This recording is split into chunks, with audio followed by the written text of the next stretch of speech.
According to the City of Chicago's new arrival dashboard, in just 2 years, nearly 50,000 people have arrived in Chicago from the U.S. southern border, with the vast majority being Venezuelan migrants fleeing their homeland seeking a fresh start in the U.S. Chicago's status as a sanctuary city makes it a prime destination, with many being redirected here upon arrival in the U.S.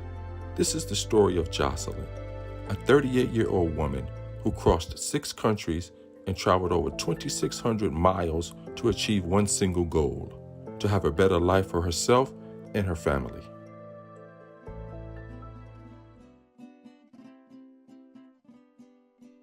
La Venezuela próspera de migrantes, porque Venezuela era un país de migrantes también, o sea, te podías encontrar allá con europeos, latinos, de todos lados, chinos, árabes, o sea, un sinfín de culturas que se mezclaron con nosotros.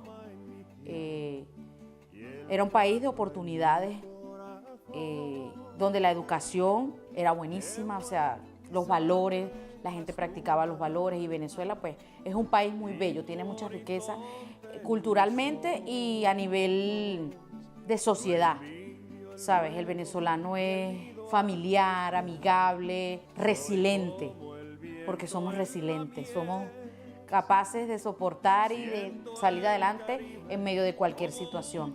Venezuela, if you look to Venezuelan history, migratory history, Venezuela used to be a destination country within the region. Venezuela was very attractive, a migratory pole of attraction, because Venezuela has the largest oil reserves on earth. So Venezuela was and still is a very wealthy country in terms of oil. And Venezuela had a boom in the 70s and 80s, and it was a magnet for Ecuadorian migration, Colombian migration, Peruvian migration, migration from the US to Venezuela, from Spain to Venezuela. So the question is very important, because we can say, what in the world happened that this receiving country from one day to the next become the largest expeller of people in the world? So what has been the role of the US to understand the Venezuelan crisis is simple: economic sanctions. The Venezuelan economy depends 90% in its oil exports. If they are not able to sell their oil products to the US, they're screwed up. Prácticamente fueron en mi niñez y adolescencia. Fueron esa época de niñez y adolescencia, y casi un poco de la adultez. Cuando ya el socialismo se apodera del país, empezaron a acabar con todo, con empresas, a expropiar, la educación fue desmejorando. O sea, yo notaba que en esa época todavía había prosperidad, pero sí notaba que había mucha delincuencia. Y yo decía, algo está mal. Todo empezó a cambiar. De cierta manera, para alguna parte de la sociedad venezolana cambió, porque en esa época, de cierta manera, Chávez ayudó mucho a la gente pobre, ¿sabe? Que había sido olvidada, y mucha gente tuvo casa, mucha gente fue próspera en su época, pero ellos fueron como que acabando como con la esencia de lo que era el país, porque el país se fue llenando, la gente, la sociedad se fue llenando como de ambición. And this is, of course, it is not only an economic sanction, it is a political sanction too. Why? Because in 1999, Hugo Chavez came into power. Hugo Chavez had a socialist agenda. But the point here is that US, since 200 years ago, with the Monroe Doctrine, has been the police of the hemisphere. The whole hemisphere does not align to its policies, you cannot continue to go by your own. Fueron acabando con todo, ya no había oportunidad. Mi hermano, Jorge Luis, se graduó de ingeniero. Él es ingeniero civil. Se graduó como summa cum laude en la universidad donde estudió. Y luego de tener un título en la mano, de ser el mejor estudiante de su carrera, mirar para los lados, porque ya en esa época ya no había oportunidad. Solamente oportunidad para los hijos de los enchufados, de los que son del gobierno, de los que están con el gobierno. Se quemó casi 6 años las pestañas en una universidad, dándolo todo para no tener oportunidad. Es algo muy difícil, como ese arte que tú aprendes en algo que te gradúas para tú forjar tu vida, ¿no? Y que no haya oportunidad después de todo eso, o sea, es difícil, es frustrante. Entonces ya llegó un momento cuando Chávez muere, se derramó la gota del vaso, como quien dice. No, yo no estudié, pero siempre he sido trabajadora. Me capacité para uñas, como manicurista. Arreglaba uñas, cabello, vendía carne, vendía queso, vendía, o sea, de todo. Y con eso compramos casa. Mi esposo es albañil, él trabajaba albañilería y yo con lo mío, y llegamos a tener hasta un carro. Tuvimos que desprendernos de todo. No, ya estaba mal, pero no tanto como ahorita. O sea, no tanto como ahorita, porque llegó un momento en que había que dormir afuera de los supermercados para comprar 1 kilo de arroz, 1 kilo de harina, y si alcanzabas a comprar, porque no era que llegaba para todos. Como a partir del 2014, 2015, todo empezó a empeorar, todo. Habían protestas, manifestaciones de todo tipo en contra del gobierno, porque, o sea, estábamos literalmente pasando hambre. If you go back to Latin American history, you can identify each attempt to have a different regime, to have a self-determinated, a self-government decided by the people that does not align with the U.S. status quo proposal, has suffered. We can start with Cuba, and you know that the sanctions with Cuba, the embargo with Cuba, remain up until the present day. We are talking about more than 6 decades of embargo. Chile with Allende and then Pinochet's regime, Nicaragua, El Salvador, and now Venezuela.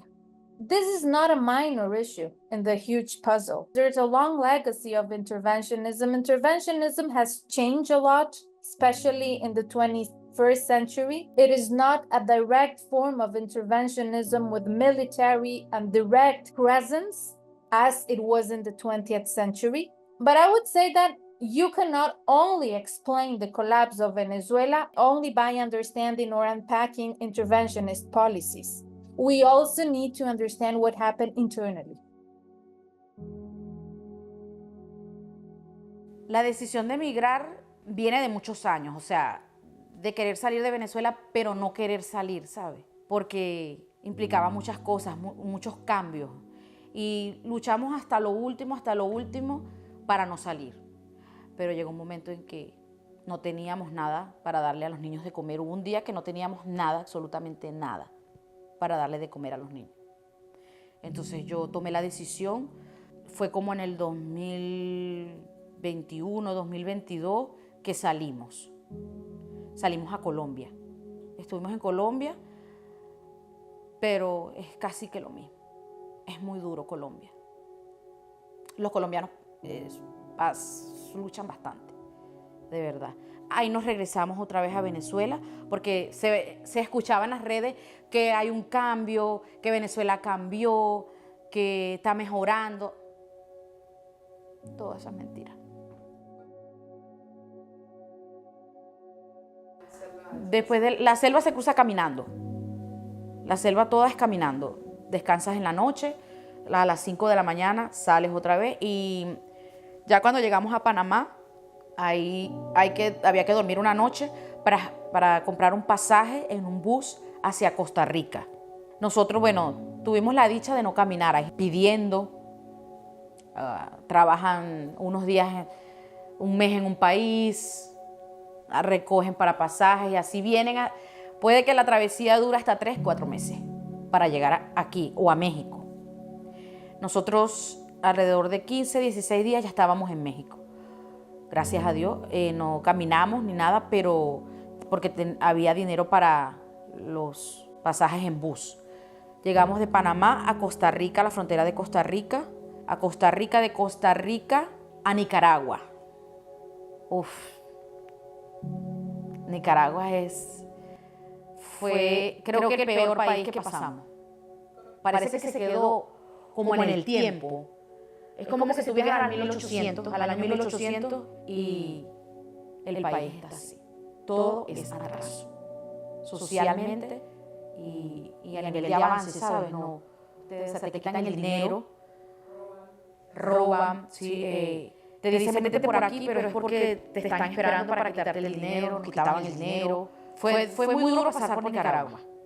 En Guatemala buscamos para irnos a la frontera, llegamos a la frontera, llegando a la frontera nos paró una alcabala, no sé, un retén, no sé cómo le llaman, dónde está la policía, y ahí nos quitaron dinero.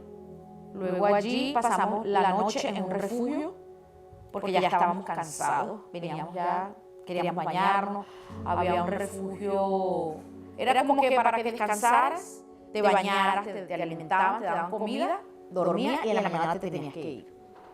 Era como de paso, un refugio como de paso. Luego que entramos en la mañana salimos de Guatemala y ahí le pagamos a una persona para que nos pasara por las trochas, para que no nos regresaran, no nos agarraran.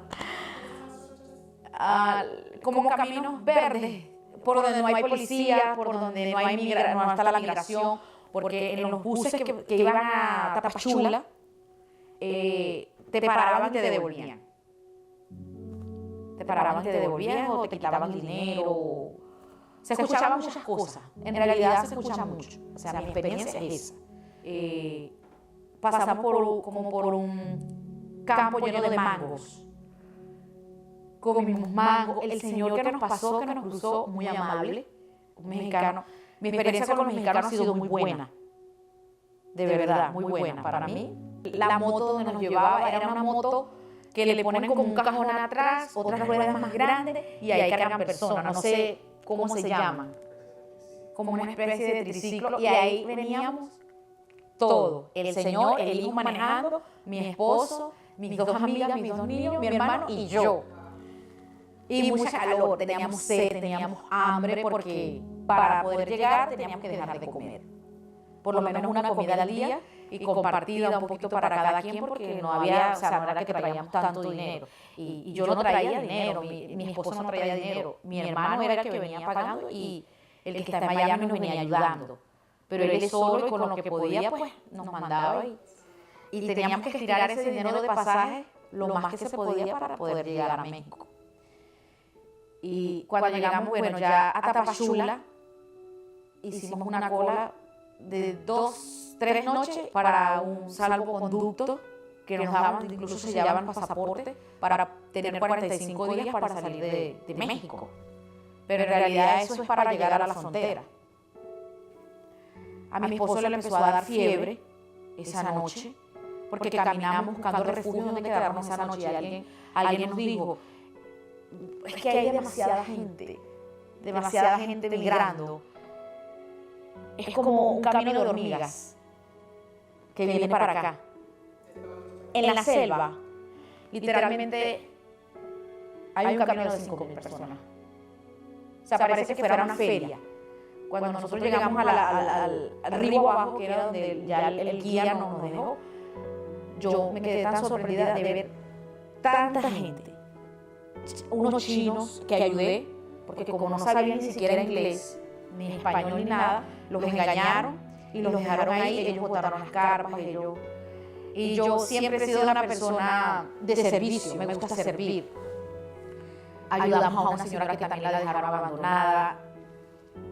Todos nos ayudábamos ahí en la selva, todo. Es muy duro la selva. Cuando llegamos a México, a mi esposo me dice, mami, me duele la rodilla. Le empieza un dolor en la rodilla porque teníamos como una hora caminando buscando refugio, porque andábamos por el GPS y no nos marcaba cómo era. Y vimos en el folleto refugios y decidimos los dos, nada, nosotros vamos caminando, 2 horas caminando para llegar a ese refugio. Ahí había Médicos Sin Fronteras. De una vez, él llegó con la pierna así, le pusieron antiinflamatorio, le mandó antibiótico y medicina para la fiebre. Su inflamación bajó un 70%, bajó. Y su fiebre cesó y ya se sintió mejor. Ahí duramos 4 días en ese refugio, de 4 a 5 días. Pues nos bañábamos, ahí descansamos, esos 4 días nos descansamos, los niños descansamos y pues ya no teníamos opción porque no había dinero para llegar a la frontera, sino el tren, la bestia, que le dicen. En ese momento mi hermano que está en Miami llamó y le envió el dinero a Jorge Luis para el pasaje hasta Matamoros, de Ciudad de México hasta Matamoros salir en autobús. Todo fue el viaje en autobús. Recuerdo esa noche, creo que fue la noche más nerviosa que hubo, porque México es el país más peligroso. Tenemos amigos que fueron secuestrados por días, por lo de los narcos y ese tipo de cosas. Carteles, todas esas cosas que trata de personas, los niños, traíamos a los niños y fue la noche más nerviosa. Oramos en el autobús, nos encomendamos a Dios y nos quedamos dormidos. Teníamos amigos aquí en Chicago que de cierta manera nos ayudaron a enfocarnos para que nos viniéramos para acá, porque es un estado santuario, había refugios. ¿Qué pienso sobre las personas que no nos quieren porque venimos como que quien dice, a quitarles algo que es de ellos? Pues creo que falta mucho. Personalmente es que es difícil de explicar porque ellos tienen como que sus razones de estar así, ¿sabes? Porque estamos invadiendo su casa, pero no todos somos iguales. Y entonces a veces nos rechazan porque piensan que venimos solo a eso. Nosotros personalmente no venimos a eso. Ya ahorita se acaban los 6 meses de renta, ya yo no, o sea, ya de aquí para adelante nosotros nos hacemos responsables, porque fue una ayuda para nosotros, para como que impulsarnos. Yo sé que algunas personas no tuvieron eso, puedo entenderlo, pero sí. Más. Personalmente no he tenido una experiencia con ninguna persona morena por ese tipo de cosas. Todo lo contrario, las personas morenas que he conocido han sido muy gentiles y he sentido apoyo y nada, que trabajemos, que salgamos adelante. Y creo que desde que llegamos a este país, o sea, porque desde el primer momento en que entramos, para mí el trato ha sido excelente. Creo que como mamá, soy mamá gallina, ¿sabes? Y quiero darle un lugar seguro a mis hijos, que nadie me toque la puerta que me tengo que ir o que algo propio. Y un restaurante. Queremos tener un restaurante de comida venezolana.